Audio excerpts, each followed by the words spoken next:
What's up, business heroes? You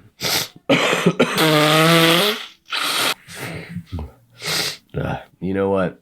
Actually, I think I'm gonna go lay down for a few days.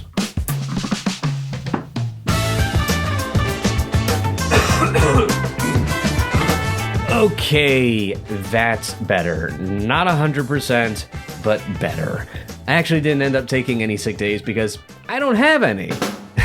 I've been singing the praises of the work from home, self-employed flexibility life for a while now. In fact, my last video was all about a worky, vacation-y road trip that I took with my family.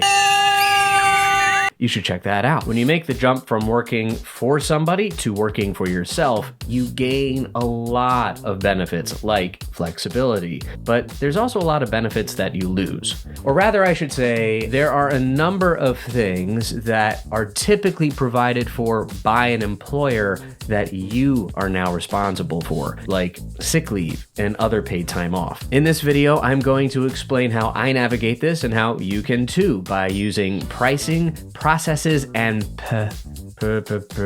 software. I tried. Giving yourself PTO doesn't have to be a PITA. In fact, it can boost your PROFITS. Waka waka! This is part one of a 3-part series that will cover the unholy trinity of trepidation. That is, the 3 main expenses you need to plan for before you set out on your self-employment journey. In addition to vacation and sick leave, other big ticket items you are on the hook for now include the employer share of Medicare and Social Security taxes and health insurance. There's plenty more we could add to this list, including retirement contributions, office supplies, and other overhead, and also some intangible benefits that come with a more conventional job, like structure and accountability and coworkers, which, depending where you work, you might not count these as benefits. There's a lot we could talk about, but I want to focus on these 3 things because I believe these are the biggest hurdles a transitioning self-employee will need to jump over. We're going to break it down,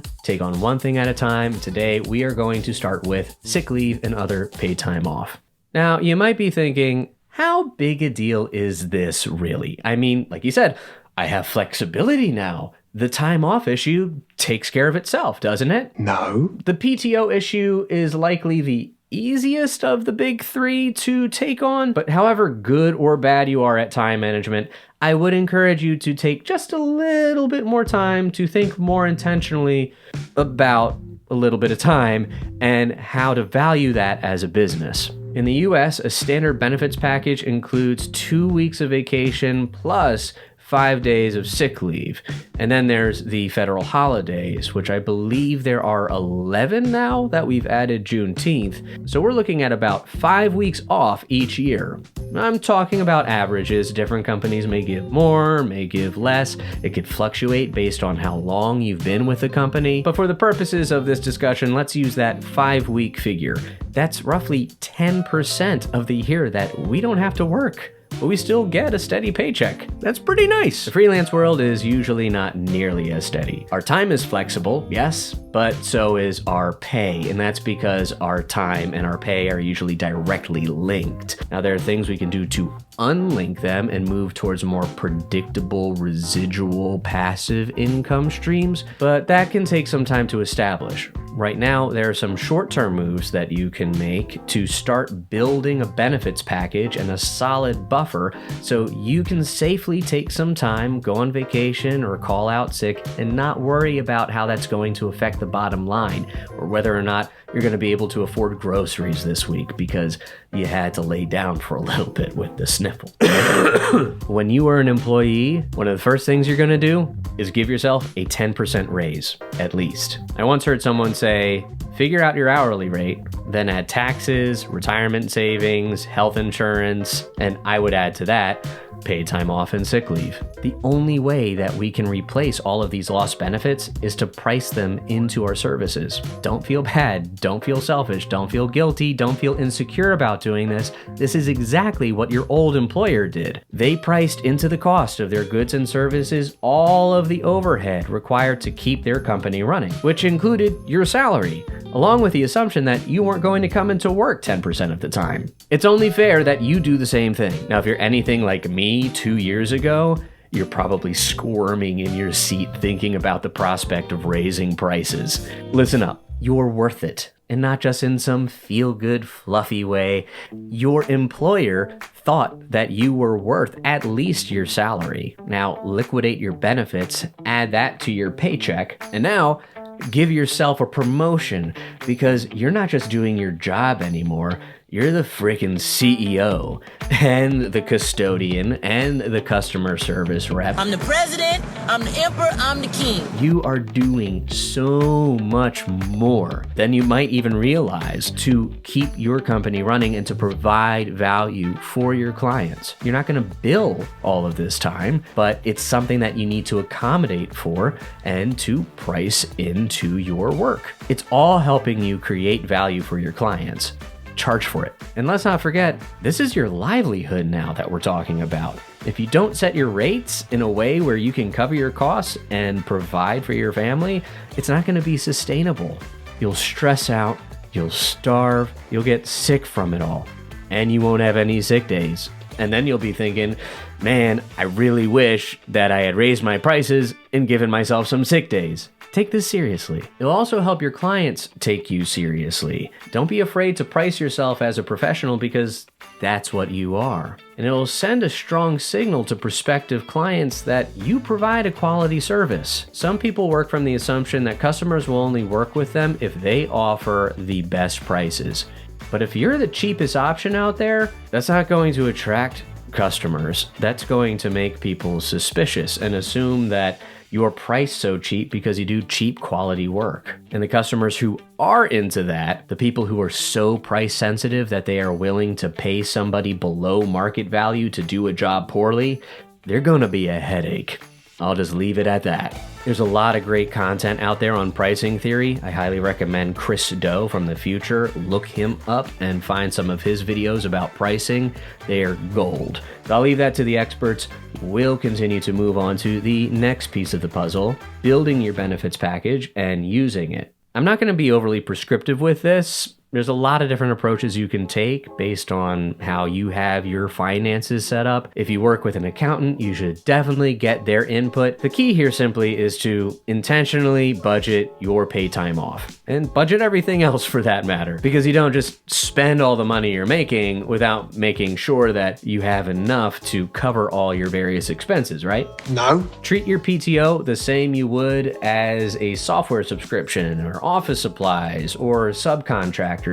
Anything else you spend money on to keep your business running. You can do this with a simple spreadsheet and the way you do your bookkeeping, but I would recommend actually setting up a separate bank account. And again, this can play out in a number of ways. If you're in the early stages and you're set up as a sole proprietorship or a single member LLC, all of your business income flows directly to you. So you could either save your vacation fund on the personal side or the business side. It doesn't really matter. It's all taxed the same. But if you already have a vacation fund in your personal accounts and you're saving up for airfare, hotels, activities, and other travel expenses, make sure to keep that separate from this. Your PTO fund replaces the income that you're not making while you're sick or on vacation. The other fund is paying for all of the fun stuff you get to do while you go on vacation. That make sense? Don't mix them up. If you are an S-Corp, you're probably already set up with a payroll process where you draw a fixed amount every 2 weeks or every month or whatever your pay period is. So you already have the steady income thing mostly figured out. You're not going project to project or invoice to invoice, but be sure that you are building and maintaining a cash reserve. So in the event you take in a little less revenue one month, either just because the work isn't there or you are sick or you want to take a vacation, your main business account is starting to run a little empty, you can open up the spigot on your reserve and keep a steady stream of cash flowing into your pocket. Check out Catch.co. It's a really slick tool, and I used to use it. I don't anymore, only because I changed up how I manage my money since becoming an S Corp and working with Formations Corp. But if I wasn't doing any of that, I'd probably still be using this because it automates everything that we're talking about right now. You can connect your business bank account and it will automatically draw a portion of each paycheck and dump it into a bucket for PTO, for insurance, for taxes, for any goals that you set up. They also offer the option to open an IRA and automate your retirement savings. You can even shop for health insurance through their portal. Now, I don't use those tools, so I can't say personally whether or not the rates on those products are good, but the prospect of having everything managed through one central portal is really attractive. Like I said, I've since adjusted my own money management situation, so I'm not using it anymore, but I really had a good experience with it in the past, and I would not hesitate to recommend it to anybody who's getting started with self-employment and needs a little assistance setting up their savings and benefits. Congratulations! You are on your way to having a fully funded benefits package complete with vacation and sick days. But there's one more thing you need to do, and that is promise me you're actually going to use it. Seriously, drop a comment below. I want to hear you say or read you write, "I'm going to take a break," or something. Let me know your favorite vacation spot. Give me a tip on where to take the family this summer.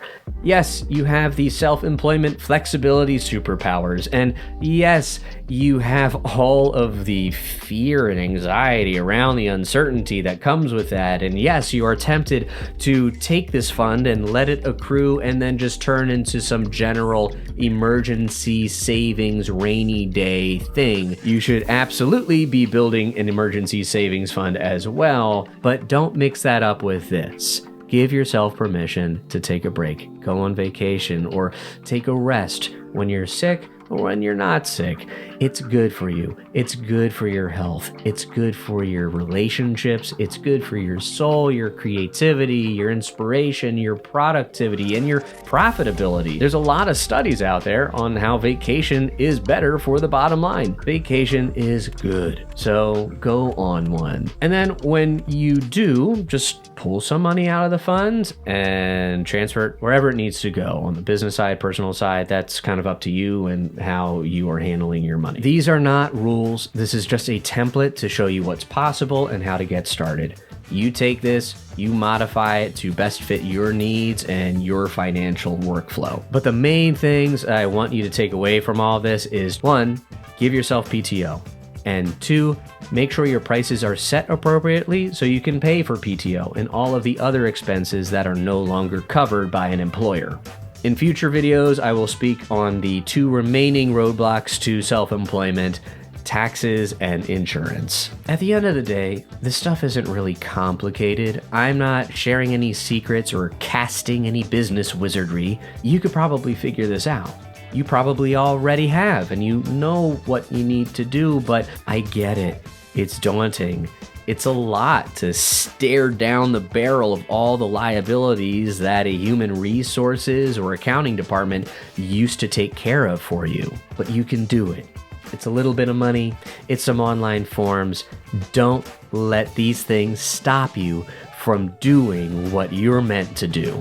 If you need somebody to help walk you through it, please reach out to me at selfemploymentsidekick.com or drop a comment below. I would love to hear from you and help you move forward on your business hero journey. Stay healthy. I'll see you in the next one.